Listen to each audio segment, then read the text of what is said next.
Hi.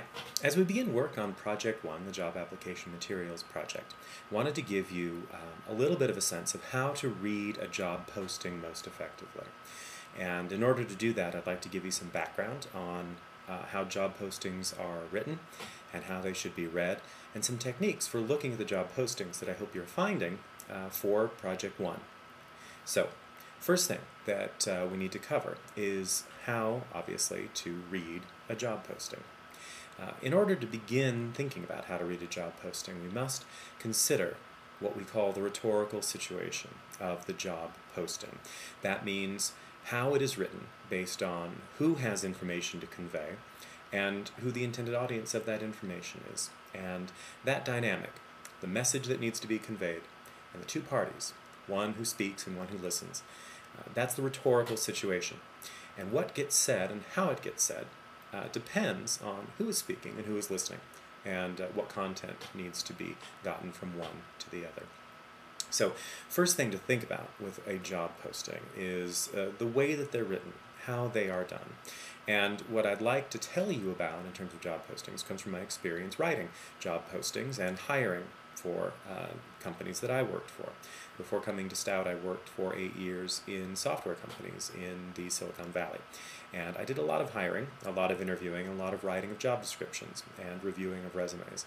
So what I'm telling you comes from my experience, and I think it's a generalizable experience. I think a lot of people who hire have the same kinds of experience that I have. Job postings are first and foremost written by committee, which means they don't represent the wants or desires or needs of an individual person or perhaps even an individual team within a company. They are written by a group of people, each one with particular needs or particular ideas about what the person who takes the job should do, qualifications that that person should have, roles that that person should fulfill in the company. So it's important to remember that job postings sometimes seem like they're written somewhat incoherently, and a lot of times they are, but that's a reflection mainly that they're written by a group of people.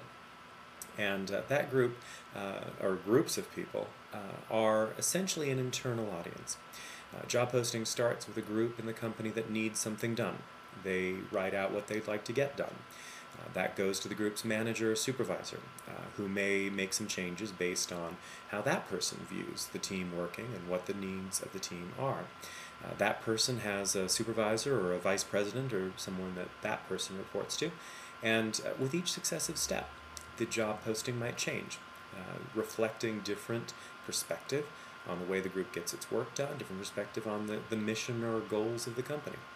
So by the time it gets to final form, of course, then it has another very important internal audience, the attorneys, the people who want to make sure that the company's doing the right thing when it makes its hiring decisions. And legal requirements, be they immigration requirements, access for disabled persons requirements, equal opportunity requirements of various kinds, they may change the way that the job posting is written. The result of this long and very tangled process of working through the company is that the end result often doesn't make any sense at all.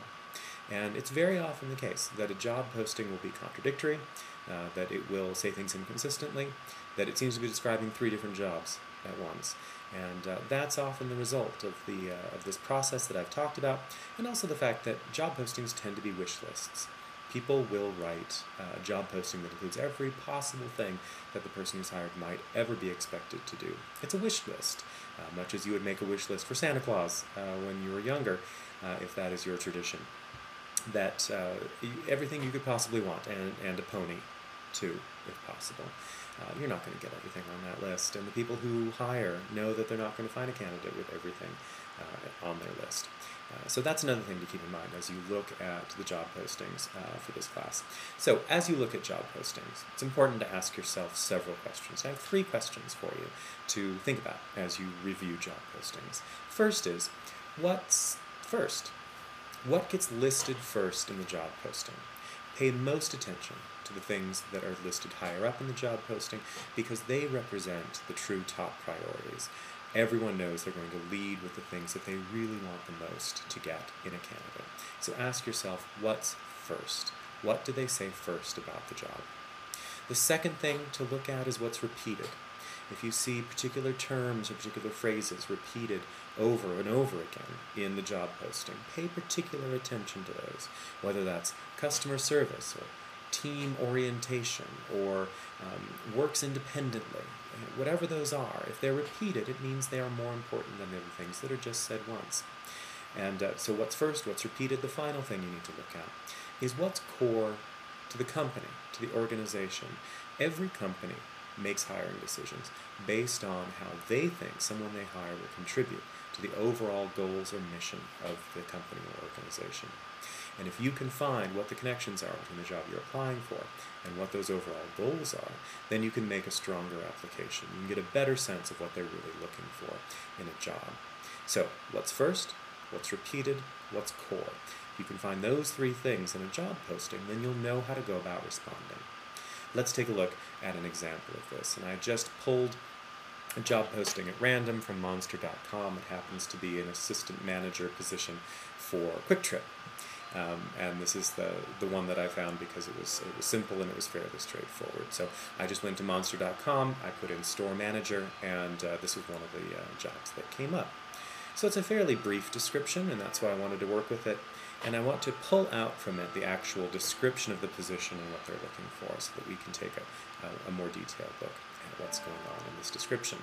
So the first thing to notice is what's first. And the very first things they emphasize are these three terms in red near the top of the ad. We are looking for dependable, honest, and results-oriented retail managers. Now, you have to understand that when your resume goes to, and your cover letter, goes to a company or organization, it goes through a screening process. And that screening process may be, in large companies, database-driven. In smaller companies, it'll just be an individual sitting down and looking at the cover letters and resumes that have come in. Now, what they're looking for is a match between what they posted for in their job posting and what you have provided in your cover letter and resume. The best way to get through that screening, the best way to make a match, is to use the terms in your cover letter and resume that the company uses in their job posting. In this case, dependable, honest, results-oriented. Those three words should really appear in your cover letter and somewhere in your resume because they are the things that they put first in their job posting.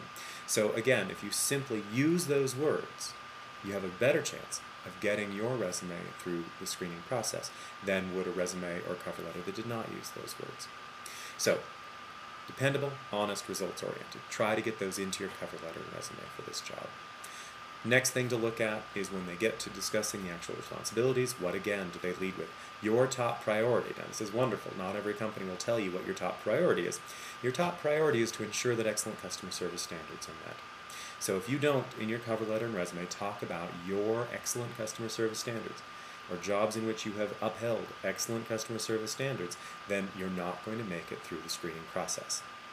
As you continue to read through this job posting, you'll find other instances of keywords that you should consider including in your cover letter and resume.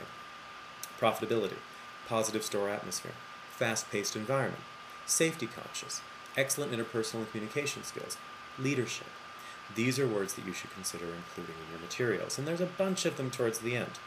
We have a whole list: prioritize, plan ahead, manage multiple tasks, strong desire to succeed, goal-oriented, and then you have the core company values: honesty and integrity, respect, excellence, humility, innovation, and work ethic. Honestly, I bought gas here last week and I did not come across particular evidence of humility and innovation, but that's me. This company is entitled to whatever core values they wish to have. But here's a list of words you can use as you develop your cover letter and resume, and I would urge you to consider the cover letter and the resume as documents that need to be tailored to a particular opportunity. And the best way you can do that is pulling these keywords out of the job posting and making sure they appear in your cover letter and in your resume. And if you can do those, you'll have a much better chance of accomplishing what the resume is meant to accomplish, getting you an interview for the job that you would like to have. All right. If you've got questions about your particular job posting, you're having difficulty finding one, you're not sure exactly how to go about turning a job posting into a cover letter and resume, or if you've got research questions about how to find information about your company or organization, please email me and let me know. I'd be happy to get back to you with some ideas, some more information, something that will help you get started on this project. All right? Good luck with Project 1, and I look forward to seeing your drafts by the end of the day on Thursday. Thanks.